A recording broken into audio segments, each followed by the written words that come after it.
Hi, my name is Asya, and in this voiceover video, I'll try to walk you through the very basics of drawing a manga portrait. And I think it will be even a good base for some other future voiceovers, so we won't get into too much detail of coloring or polishing up the portrait, but really about the composition and how to start with it, what to pay attention to and what not. And hopefully by the end of the video you'll have like a checklist. You should take notes really and have a checklist of things to pay attention to so that your portraits look better, or that they can work as single portraits, or they can even start being a commissions maybe for some of them if you're more advanced. Because these are rather simple tricks on just basic rules that if you follow, your portraits will just look good, or at least definitely better. Since there is no time to waste, let's make a start. In the video you can see me draw very sketchy shapes of portraits. I didn't even position them like very well on paper, but it doesn't matter because after scanning I can just move sketches, so I would separate them anyway. But just pay attention to how loose they are. I am not focusing on drawing the eyes or noses or making a beautiful face at the beginning, but making a composition. And by the composition I mean the lines and the angles that complement one another. In the video process you can actually see how much I've been tweaking stuff and changing it afterwards, but let's focus on the base and just let's look at the angles that I have in my sketches at the beginning. And this is probably the first takeaway that you can take from this voiceover is angles, and the angles make a difference. So if you want your portrait to be interesting and catch attention and work solely as a portrait, so like you don't need any environment, you don't need to finish the character or make a full body pose, to make it work as a portrait and to make it look like a good portrait, you need to nail this basic composition. So if you just draw a portrait straight on with straight shoulders, face straight, and just everything straight, and the character looking straight at the viewer, the portrait will look boring. That's the first thing. And the second would be the mistakes will be visible. It is so hard, and I'm saying it after like so many years of drawing, that it is so hard to draw a face straight on because it should be symmetrical. And as we all know, there is always this, how to draw the other eye and how to make face. It's impossible to just draw freehand symmetrical, so it does take a lot of effort. And if I can, I would advise you not to draw straight on portraits, like, you know, straight shoulders and straight face. It is very difficult to get it done right. So this is probably why using angles not only eases and make your portrait look nicer, it's just making them look more interesting, and it's hiding all the mistakes. My sketches here are very wonky, and I can see the mistakes in them, and like, Jesus, did I really draw that? But the mistakes are hidden well just because of the angle and because of the composition. When it's looking nice, it does hide some other mistakes. So if like the other eye isn't quite in the right place, it won't matter because it is not gathering so much attention as if it was just a straight on portrait with nothing else to look at. That's interesting. And for the first 3 examples, I created 3 different compositions that also you can just use them for any portrait in the future, different characters, and it just should work. It's like very basic. Well, the first one, I was trying at the beginning to make one shoulder higher than the other and face at a slight angle, which isn't a bad composition for a portrait, so you can keep it for yourself as a template to like try in the future. But for some reason on that day I was struggling very much with the shoulder and with the anatomy, so the concept has changed in the later stages in something a bit easier but that still does work. And let me overlay the screen a little bit to show you the angles that I'm talking about here. So none of the lines in the composition are parallel. I am always trying to make an angle so that the composition looks much more interesting. The second sketch is very much a standard one as well. I'm sure when browsing through portraits, you can see so many of portraits looking the same way, and it's like they look through the shoulder.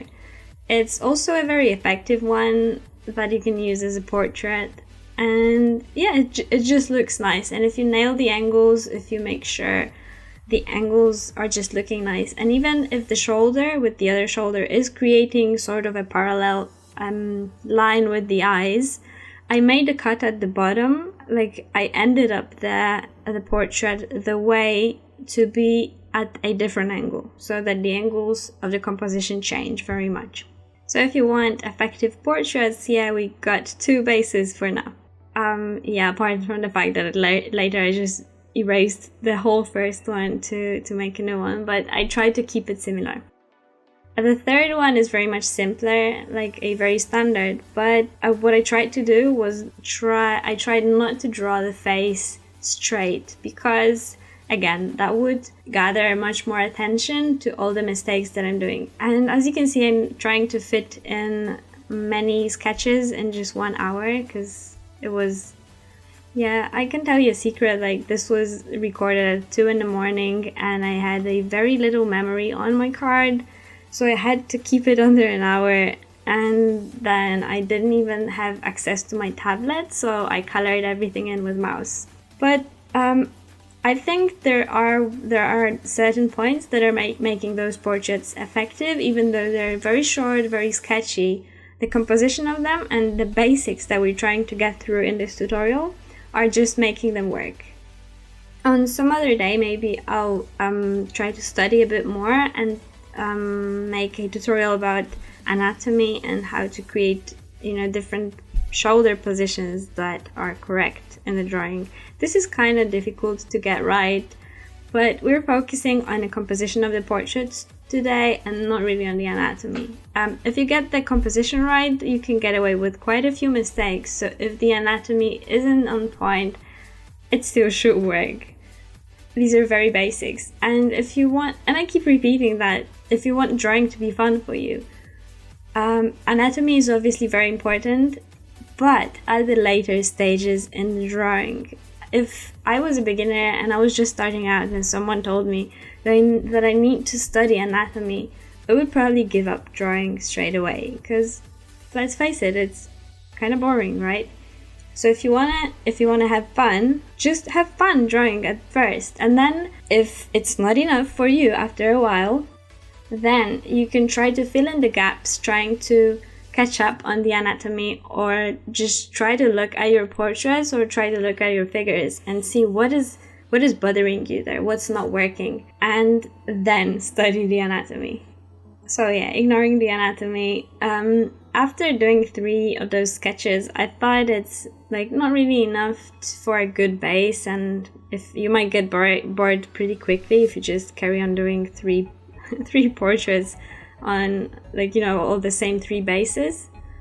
Yeah, you'll just get bored. So I created 2 more, but in the end one of them ended up being too difficult even for me, so I just scrapped it. But it's in the video, you can see how I'm basically failing at it.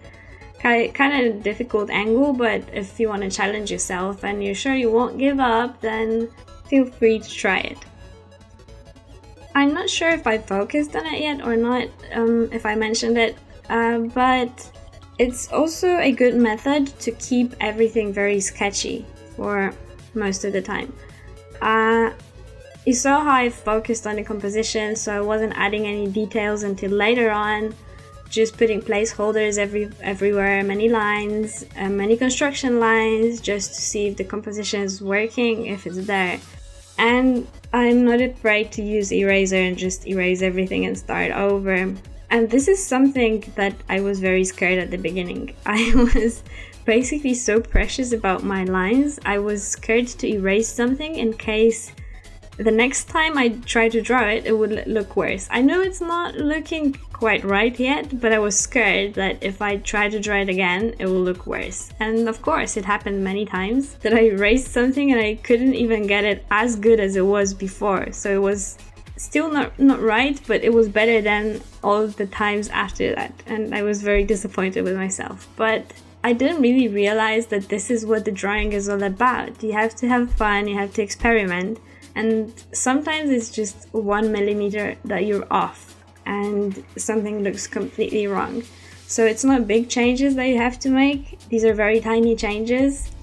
And you'll get there in time, no worry. But just keep drawing and don't be too precious about the sketches. And yeah, this is what I love about sketches the most. You can create so many so quickly and you learn with each one of them. Even if you're trying to draw the same thing 10 times, none of those sketches are going to look the same, and that's amazing. They all would look similar. They would be like 1 millimeter different sometimes, because we're not machines, we're not accurate, and even if we try to be accurate, we're not going to be. So you can try to recycle those 4 or 5 poses if you choose for the portrait, and they might look very differently every time. I can try to show you some examples of like my works that are different characters, different, maybe even different compositions, or it seems like it's different, but it's all the same pose and it's just the same base. And I really like it, and I think it is effective and it works. So I do recommend to just, instead of trying to force the creativity and it's like, no, I'm gonna draw something nobody drew before.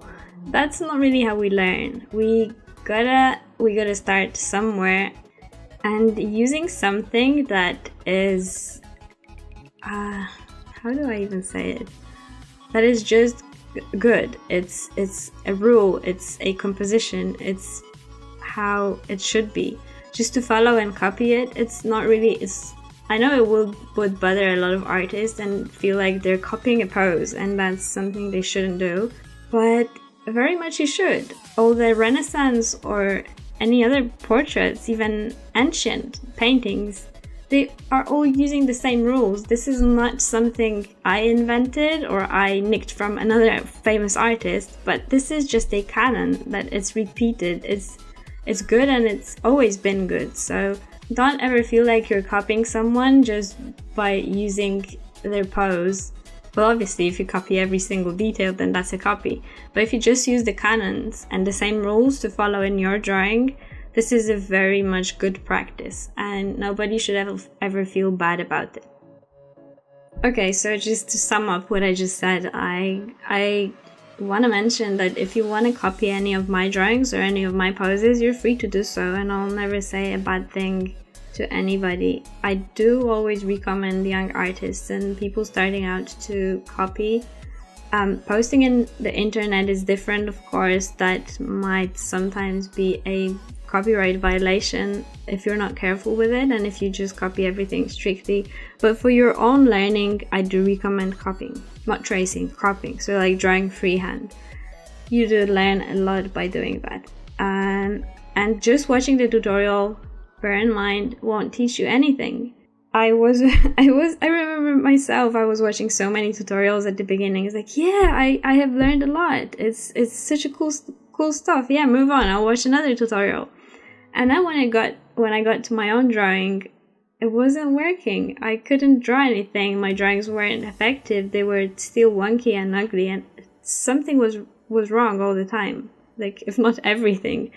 But this is what is practice. So like learning theory and putting it to practice is not the same thing. Don't forget about that and make sure to practice and do a lot of your own drawings and not just watch tutorials. It's not me teaching you how to draw. It's gonna be yourself. You have to teach yourself. So having said that, let me just tell you how I finished those quick doodles, portrait doodles, and how I made them into an Instagram post, so that maybe you can turn your drawings into one as well. I did a very sketchy line with ink with my Copic multi-liners, and I erased all the pencil lines. Sometimes sketches look much better with the pencil line in, and then after realizing like, oh damn, something's not really right. So it does take a bit practice and patience and trying to get things right, and of course knowing the tricks. What helps very much illustrations to look a bit more finished. So even if those are very sketchy lines and like very sketchy and very quick drawings, by thickening the outline of the sketch, they are looking quite nice and quite more finished. So that was the first step to getting my drawing into the more finished stage, was diversifying the line thickness. And you see, I didn't polish the lines. They're very sketchy. They are not all joined perfectly together, but I think it works as for the sketch. And in the end result, I also very much like it. It looks finished. So I scanned all the sketches in, edited them slightly in Photoshop, and I totally nailed the coloring with mouse. Using quick selections and, very similar colors, like pastel. Like, I only used 3 colors there, not to overdo everything. I added some blush to the cheeks so it doesn't look as flat. And at the end, I copied the line art layer, set it to multiply, and blurred it a little bit so that it kind of covers my very wonky coloring with mouse and all the pixelation and imperfectness. And it was ready to post on Instagram. Yay! It was all done in like around 2 hours. So I was very proud of the effect. Having 5 portraits done in 2 hours and looking quite nice in the final result, that's an achievement. And that's also another takeaway for you. Do not overwork your drawings. They don't have to be perfect. They'll never be. And if you think they are, well, I swear, if you do 10 more drawings and look at the first one, it's not going to be perfect anymore. And this is how we all learn. It's just part of the learning process.